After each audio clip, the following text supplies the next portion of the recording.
Maris Racal may bagong pag-ibig na nga ba matapos ang breakup kay Rico Blanco? Pinag-usapan muli sa social media ang award-winning actress na si Maris Racal kasunod ng paglabas ng mga larawang nag-uugnay sa kanya sa isang bago at pribadong relasyon. Naging trending nitong weekend ang mga kumalat na candid photos ng aktres sa isang ex-fan page. Nakunan kasi siyang may katsika na isang misteryosong non-showbiz guy na ang bulong-bulungan ay isang afam. Namataan si Maris sa isang larawan na nakaupo sa tapat ng isang misteryosong lalaki sa isang airport lounge. Bagamat likod lang ang kita sa lalaking kulot ang buhok at naka-light na polo shirt, kapansin-pansin ang maamong ngiti ni Maris habang nakatingin sa kanya. Lalo pang nag-init ang usapan sa isa pang kuhang magkasama silang nakatayo sa isang airport shuttle bus kung saan bitbit ng lalaki ang kanilang bagahe. May naging pabirong hirit pa ang page na nagtanong kung sino ang lalaking kasama niya. Mabilis naman na napaisip ang mga netizen kung ito na nga ba ang bagong nagpapatibok sa puso ng aktres.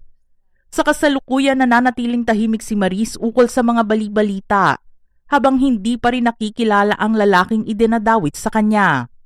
Samantala, sumakto ang pag-usbong ng mga usap-usapan ukol sa pakikipag-date ni Maris sa panahon kung kailan namamayagpag ang kanyang karera.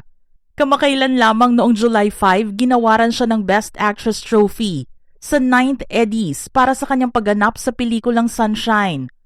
Ang naturang parangal din ang naging daan para sa unang public interaction nila ng kanyang ex-boyfriend na si Rico Blanco mula nang maghiwalay sila noong July 2024. Sa kabila ng pag-aabang ng publiko sa muli nilang pagkikita, puro maturity at suporta lamang ang ipinamalas ng dalawa. Kitang-kita ng mga naroon ang masayang pagpalakpak ni Maris ng tanghaling Best Supporting Actor si Rico. Sa backstage interview naman, buong puso ring sinabi ng aktres na, "I'm very happy for him. Nakakatuwa dahil matagal na niyang gustong umarte. And now he has an award for it. I am genuinely happy for him." Wala ring bakas ng pagkailang si Maris dahil matapos sabihin ng staff na magkakasama ang lahat ng nanalo para sa isang group photo, na ibig sabihin ay magkakatabi sila ni Rico. Isang tawa lang ang isinagot ni Maris bago komportableng nagsabing yes.